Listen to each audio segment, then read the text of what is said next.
Hello guys, हर रोज की तरह आज हम फिर एक नए स्टोरी वीडियो के साथ आपके साथ आए हुए हैं। अगर ये स्टोरी वीडियो आपको थोड़ा सा भी अच्छा लगता है तो इस वीडियो को लाइक एंड सब्सक्राइब और एक प्यारा सा कमेंट अवश्य करें। पैसा और परिवार। रमेश का एक छोटा सा परिवार था जिसमें एक खूबसूरत पत्नी और दो प्यारे बच्चे थे। उसकी पत्नी और बच्चे हर हाल में खुश थे, लेकिन रमेश उन्हें जिंदगी के सारे ऐशो आराम देना चाहता था और इसके लिए वह प्रतिदिन 16 घंटे से भी अधिक काम किया करता था। दिन भर ऑफिस में काम करने के साथ साथ वह सुबह और शाम ट्यूशन सेंटर में ट्यूशन भी पढ़ाया करता था। वह सुबह सुबह घर से निकल जाता और आधी रात के बाद घर लौटता था। बच्चे के लिए उसका चेहरा देखना मुहाल था, क्योंकि सुबह सवेरे उसके घर से निकलते ही समय बच्चे सोते रहते और देर रात घर में कदम रखने के पहले ही सो चुके होते। हाँ, रविवार को जरूर वह घर पर होता, लेकिन उस दिन भी वह किसी ना किसी काम में व्यस्त रहता और उसका समय परिवार के साथ न बीत कर काम करते हुए बिताता। परिवार उसके साथ क्वालिटी टाइम बिताने का बस इंतजार करता रह जाता। पत्नी अक्सर उसे कहा करती, उसे घर में वक्त बिताना चाहिए, बच्चे उसे बहुत मिस करते हैं। उस वक्त वह यही जवाब देता, ये सब मैं उनके लिए ही तो कर रहा हूँ। बढ़ते घरेलू खर्च और स्कूल खर्च के लिए मेरे ज़्यादा काम करना ज़रूरी है। मैं उन्हें एक अच्छी ज़िंदगी देना चाहता हूँ। रमेश की यह दिनचर्या वर्षों तक जारी रही। वह यूं ही परिवार को अनदेखा कर कड़ी मेहनत करता रहा। इसका प्रतिफल भी उसे मिला।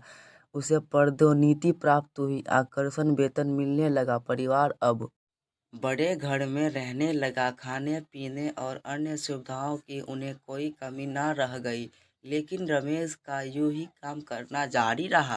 वह अधिक से अधिक पैसा कमाना चाहता था। पत्नी पूछती है कि आप पैसे के पीछे क्यों भाग रहे हैं? हमारे पास जो है हम उसमें खुश रह सकते हैं। तो उसका जवाब होता है, मैं तुम्हें और बच्चे को दुनिया जहां की खुशियां देना चाहता हूं। बस कुछ साल और मुझे मेहनत करने दो। पत्नी चुप हो जाती। 2 साल और बीते। इन 2 सालों में रमेश बमुश्किल अपने परिवार के साथ समय बिता पाया। बच्चे अपने पिता को देखने और उससे बातें करने के लिए तरस गए। इस बीच एक दिन रमेश की किस्मत खुल गई। उसके दोस्त ने उसे अपने व्यवसाय में हिस्सेदारी का पेशकश की और इस तरह रमेश का व्यवसायी बन गया। व्यवसाय अच्छा निकला और रमेश को पैसे की कोई कमी नहीं रह गई थी। उसका परिवार अब शहर के सबसे अमीर परिवारों में एक था। उनके पास सभी सुख सुविधाएं और विलासिता थी, लेकिन अपने बच्चों से मिलने का समय उसके पास अभी भी नहीं था। अब तो वह बमुश्किल घर पर रह पाता। उसका अधिकांश समय शहर के टूर, बिजनेस के टूर में बिताता। साल गुजरने के साथ उसके बच्चे बड़े हो गए। अब वे किशोर व्यवस्था में पहुंच गए थे। रमेश ने भी इन सालों का इतना पैसा कमा लिया था कि उसकी अगली 5 पीढ़ियों तक शानदार जीवन जी सकती थी। एक दिन रमेश के परिवार छुट्टी बिताने समुद्र तट स्थित अपने घर जाने की योजना बनाई। बेटी ने उससे पूछा, पापा क्या आप एक दिन हमारे साथ बिताएंगे? रमेश ने जवाब दिया, हाँ जरूर, कल तुम लोग जाओ, मैं कुछ काम निपटाकर 2 दिन में वहाँ पहुँचता हूँ। उसके बाद मेरा पूरा समय तुम लोगों का है।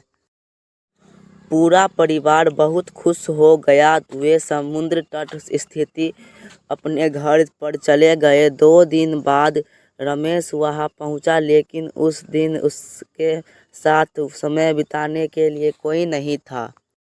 दुर्भाग्य से वे सभी उस दिन सुबह आई सुनामी में बह गए। रमेश अपनी पत्नी और बच्चे को कभी नहीं देख सकता था। करोड़ों की संपत्ति होने के बाद भी वह उनके साथ का एक पल नहीं खरीद सकता। वह पछताने लगा। पत्नी के कहे शब्द उसे याद आने लगे, आप पैसे के पीछे क्यों भाग रहे हैं? हमारे पास जो है हम उसमें खुश रह सकते हैं। सीख पैसे सब कुछ नहीं खरीद सकता, इसीलिए पैसे के लिए अपने परिवार को महत्व देना कम मत करें। पैसे खो देने पर बाद में फिर कमाया जा सकता है, लेकिन अपने को खो देने के बाद दोबारा वापस नहीं लाया जा सकता।